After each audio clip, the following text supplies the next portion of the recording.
السلام علیکم ورحمۃ اللہ وبرکاتہ۔ الحمد للہ وکفی وسلام علی عباده الذین اصطفى وعلى آلہ واصحابہ المجتبى اما بعد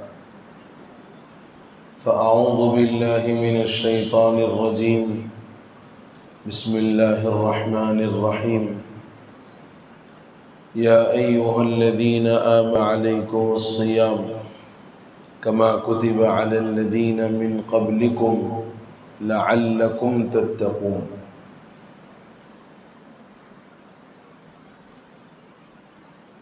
وقال رسول اللہ صلی اللہ علیہ وسلم الصوم جنۃ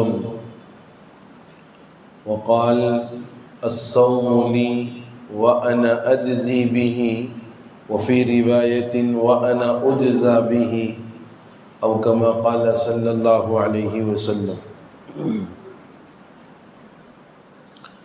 قابل احترام عزیز بزرگوں، نوجوان بھائیوں،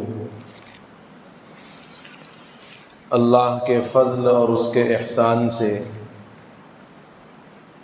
ہم لوگ رمضان المبارک کا تقریباً ایک عشرہ مکمل کرنے کو ہیں،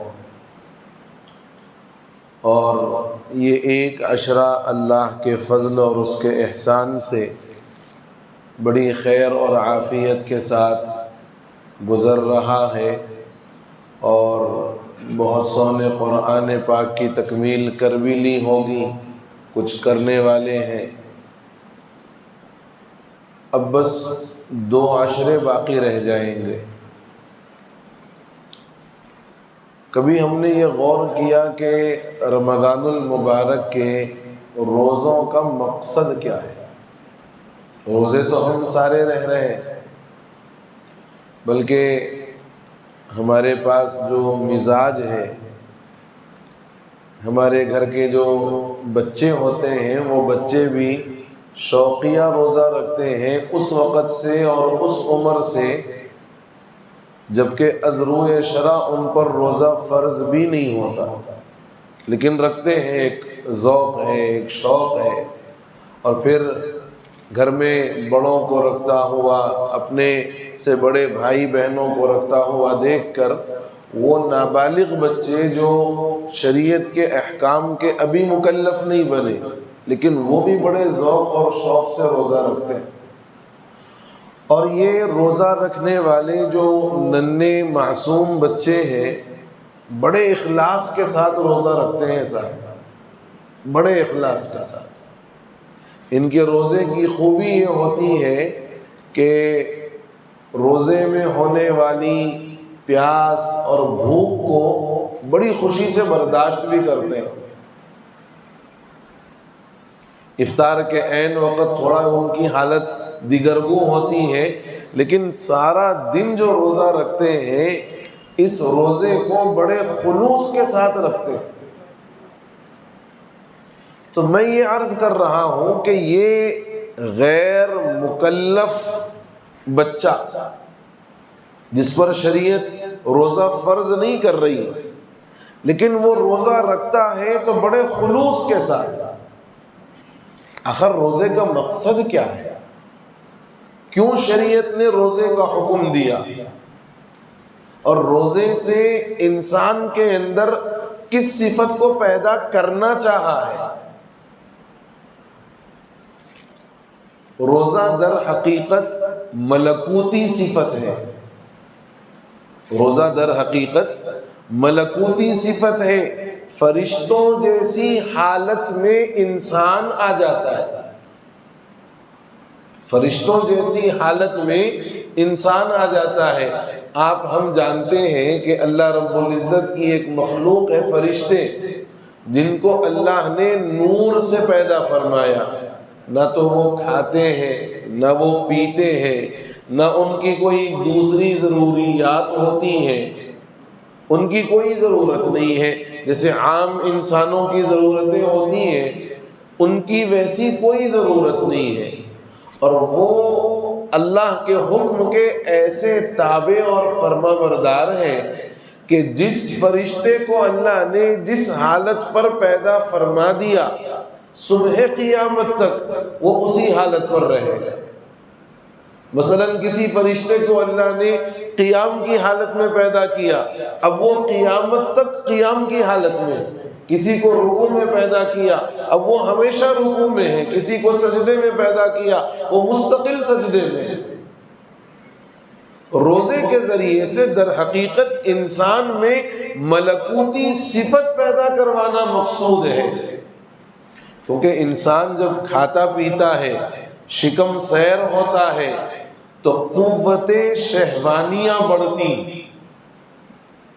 جب پیٹ بھر کھا پی لے تو انسان کے اندر قوت شہوانیاں یہ بڑھتی ہے، اور جب انسان کھانے پینے پر روک لگا دے اور اس کا کھانا پینا اگر رک جائے تو وہ قوت شہوانیاں کمزور ہو جاتی ہیں، اور آہستہ آہستہ یہ قوت شہوانیاں کمزور ہوتے ہوتے اس انسان کے اندر جو روزے کی حالت میں اپنے آپ کو رکھتا ہے ملکوتی صفات اللہ تعالیٰ پیدا کروا دیتے ہیں۔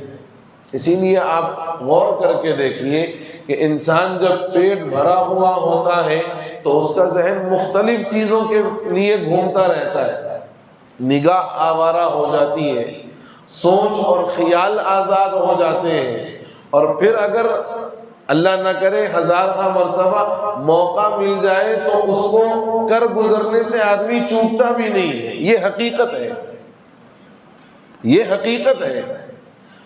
اس کے برخلاف اگر آدمی روزے کی حالت میں ہو تو بدن اس کا نحیف اور کمزور ہوگا نہ کھانے کی وجہ سے، قوت شہوانیہ کے اندر کمی آئے گی، اور اس کمی کی وجہ سے آدمی بتقاضائے بشریت جن چیزوں کی طرف پیٹ بھرے ہوئے ہونے کی حالت میں بڑھ سکتا تھا اب ان چیزوں سے اپنے آپ کو روک کے رکھے گا۔ اور اللہ رب العزت نے روزے کے اندر ایک عجیب کیفیت پیدا یہ فرمائی ہے کہ بندہ جب روزے کی حالت میں آ جاتا ہے تو پھر اس کے بعد مستقل وہ خیر کی طرف آگے بڑھتا ہے۔ اکثر یہی دیکھا گیا، شر کی طرف نہیں جاتا ہے۔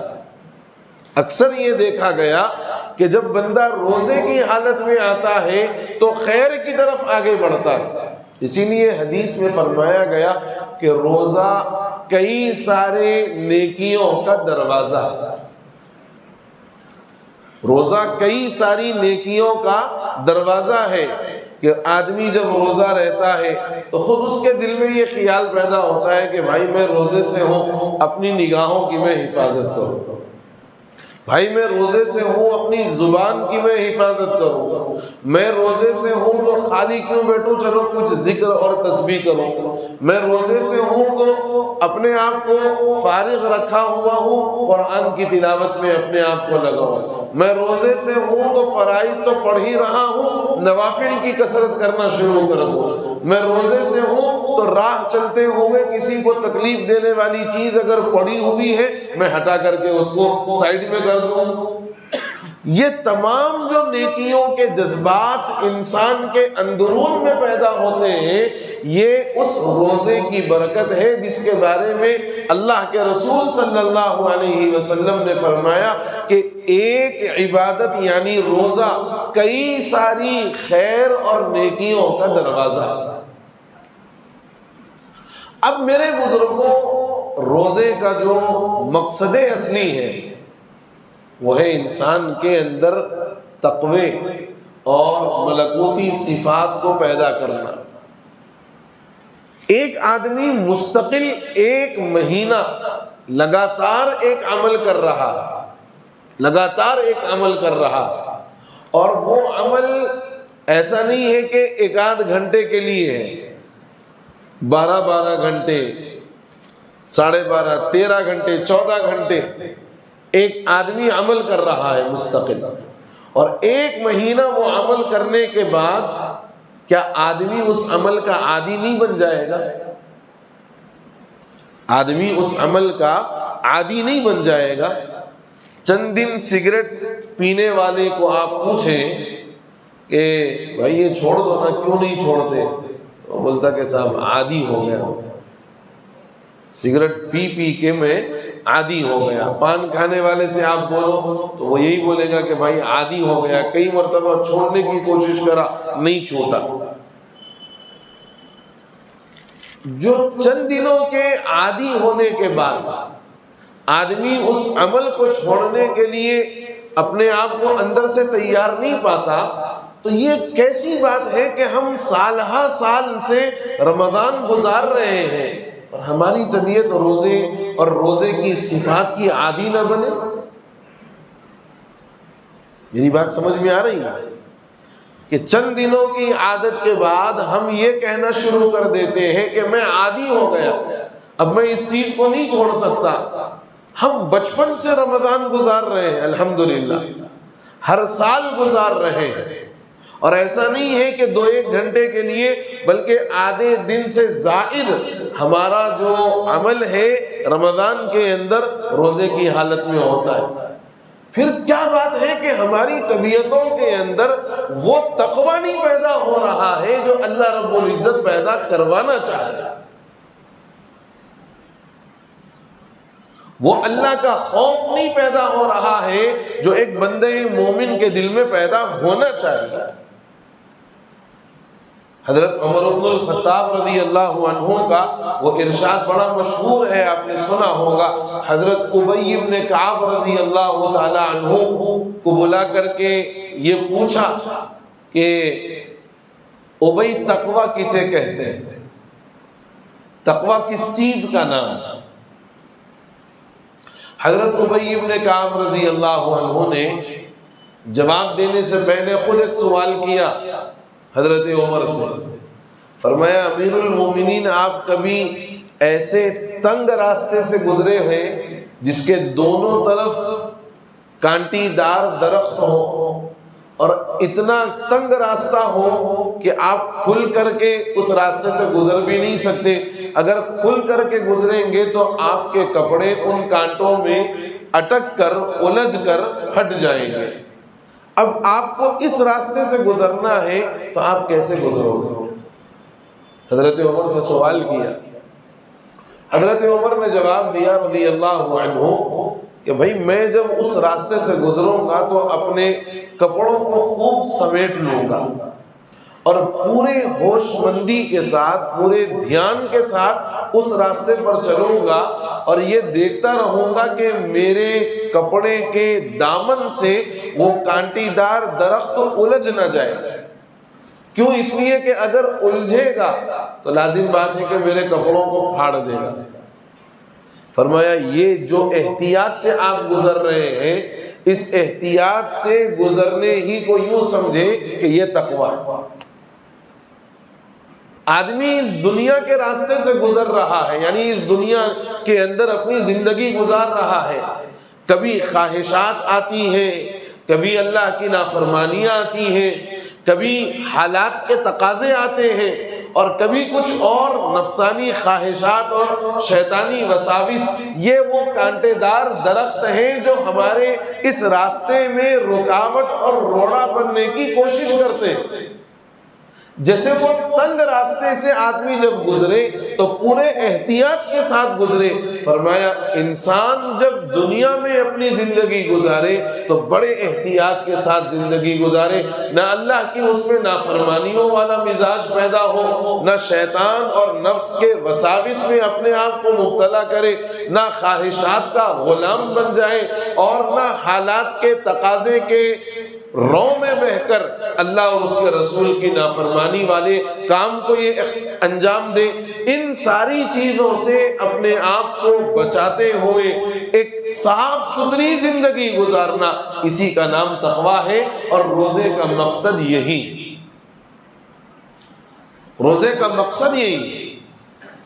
آپ غور کر کے دیکھو کہ روزے کے اندر اللہ نے حرام چیزیں تو بہرحال حرام ہی ہیں، وہ تو روزے کے اندر بھی حرام ہے اور غیر روزے کے اندر بھی حرام ہے۔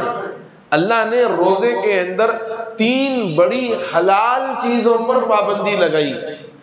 ایک متعین وقت تک، صبح صادق سے لے کر غروب آفتاب تک، کھانے پینے سے نفسانی خواہشات کی تکمیل سے، ان 3 چیزوں پر پابندی لگائی، اور اس کا نام شریعت کی اصطلاح میں روزہ ہے۔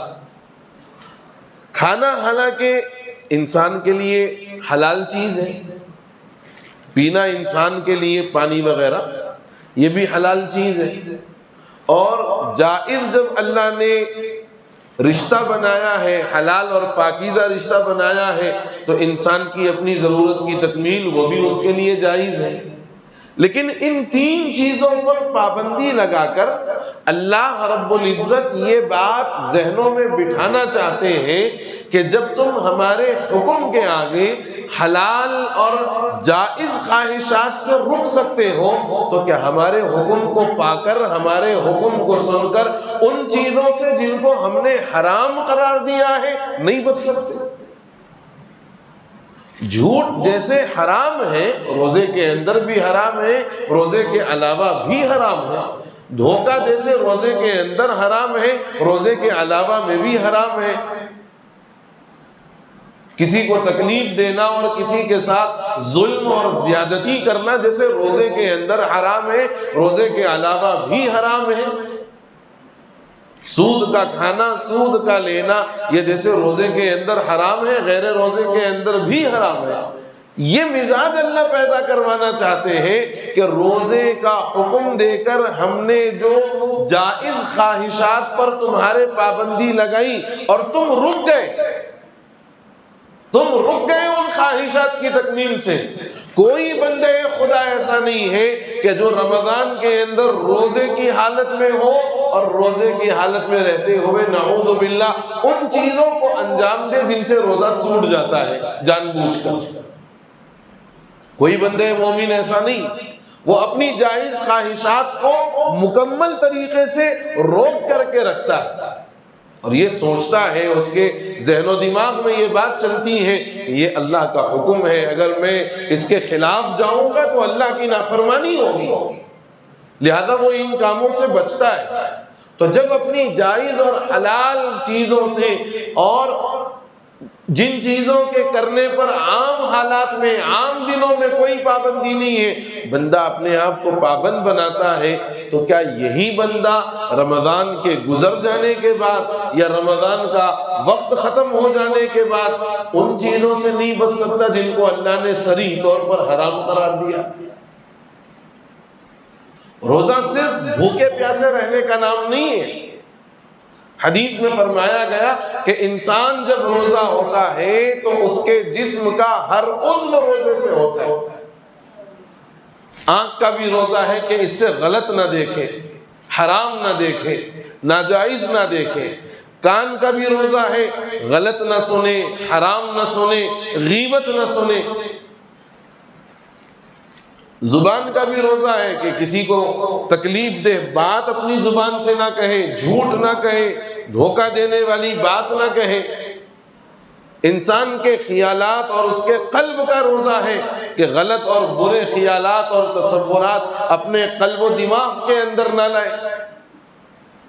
روزہ در حقیقت انسان کی پوری طبیعت اور اس کی سوچ اور اس کے مزاج پر ایک اثر پیدا کرنا چاہتا ہے۔ اسی لیے حدیث میں فرمایا گیا الصوم جنۃ، روزہ ڈھال ہے۔ کس چیز سے؟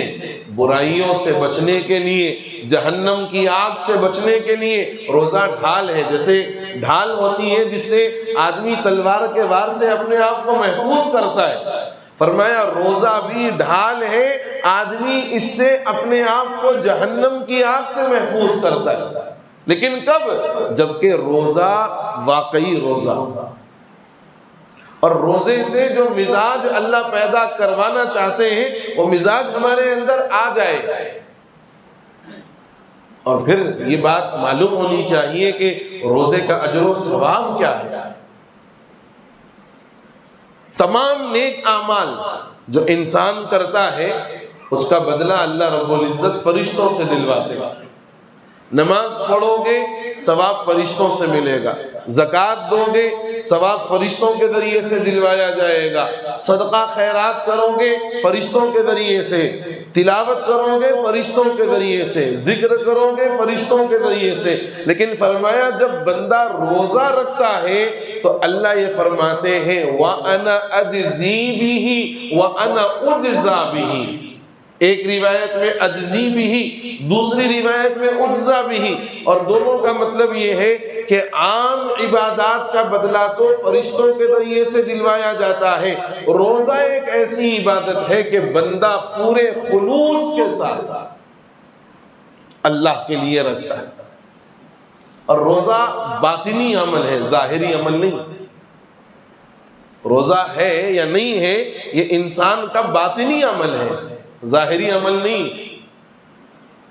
اور جو چیز باطنی طور پر ہوتی ہے اس کے اندر اتنا ہی زیادہ اخلاص ہوتا ہے، اور اللہ کو بندے کا اخلاص بڑا پسند ہے، اسی لیے فرمایا کہ تمام دیگر عبادات کا ثواب فرشتوں کے ذریعے سے دلوایا جائے گا، لیکن جب بندہ روزہ رکھتا ہے فرمایا میں روزے دار کو خود مل جاؤں گا، میں روزے دار کو خود مل جاؤں گا، یعنی روزے کے بدلے میں روزے دار کو اللہ مل جائے گا، اور کیا چاہیے، اور کیا چاہیے۔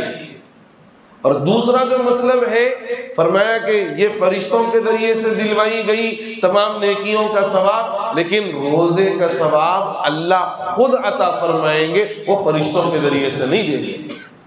آپ غور کرو کہ بھوک کی وجہ سے جو ہمارے روزے کی حالت میں منہ میں ایک طرح کی بدبو پیدا ہو جاتی ہے، خود آدمی کی طبیعت اس کو برداشت نہیں کرتی، خود آدمی کی طبیعت اس کو برداشت نہیں کرتی، لیکن صدقے جاؤ اللہ کی رحمت پر۔ فرمایا کہ وَلَخَلُوفُ فَمِ الصَّائِمِ أَطْيَبُ عِندَ اللَّهِ مِنَ الْمِسْكِ، آپ اللہ کی رحمت پر قربان جاؤ کہ ایک چھوٹے سے عمل کی جو بڑی قدردانی اللہ نے فرمائی ہے نا، فرمایا روزے دار بھوک کی وجہ سے جو اس کے منہ سے بو آ رہی ہے، یہ بو میرے نزدیک مشک سے زیادہ پسندیدہ ہے۔ میرے بزرگوں یہ بڑا احسان ہے پروردگار کا، ایک تو موقع وہ خود دیتے ہیں، حالات وہ خود بناتے ہیں، اور پھر بندے کو توفیق بھی خود دیتے ہیں، اور بندے کو اندرون سے تیار خود کرتے ہیں۔ اور جب بندہ ساری چیزیں من جانب اللہ ملنے کے بعد وہ ایک عمل کر لیتا ہے تو فرماتے ہیں آج جاؤ میں نے تم کو سارے گناہوں سے معاف کر دیا۔ اس سے بڑا مہربان پوری دنیا میں کوئی نہیں، اس سے بڑا مہربان پوری کائنات میں کوئی نہیں۔ بس میرے بزرگوں یہ روزے میں جو تقوی کی اسپرٹ ہے، تقوی کا جو مزاج ہے اور تقوی والا جو معیار ہے، اس معیار کو ساری زندگی لے کر چلنا یہ ایک بندے مومن کا سب سے بڑا ٹاسک ہے اور سب سے بڑا چیلنج ہے۔ رمضان ایک مہینہ ہم نے گزارا، میں نے کہا کہ جیسے چند دن ہم کوئی چیز کے عادی ہو جائیں، کہتے ہیں کہ ہم عادی ہو گئے، کاش ہمارے مسلمان بھائی یہ بھی کہنا شروع کر دیں میں ایک مہینہ رمضان کے روزے رکھ کے اپنے آپ کو میں تقوی کا عادی بن گیا، ایک مہینہ رمضان میں نمازوں کے اہتمام کے ذریعے سے میں نماز کا عادی بن گیا، میں نمازی بن گیا۔ میرے بزرگوں یہ مزاج جس دن پیدا ہو جائے اور ہم رسمی رمضان کے بجائے حقیقی رمضان گزارنے والے بن جائیں، آپ یقین جانیے اللہ کی مدد ضرور آئے گی، اور انتم الاعلون ان کنتم مؤمنین کا عملی نمونہ آپ اپنی آنکھوں سے دیکھو گے کہ اگر تم سچے پکے مومن بن جاؤ، دنیا کے اندر تم ہی سربلند رہو گے اور تم ہی کامیاب رہو گے۔ اللہ تعالیٰ مجھے آپ کو اور ساری امت مسلمہ کو روزے کا مقصد سمجھنے اور روزے کے مزاج کو اپنے اندرون میں پیدا کرنے کی توفیق نصیب فرما دے، آمین یا رب العالمین۔ وآخر دعوانا ان الحمد للہ رب العالمین۔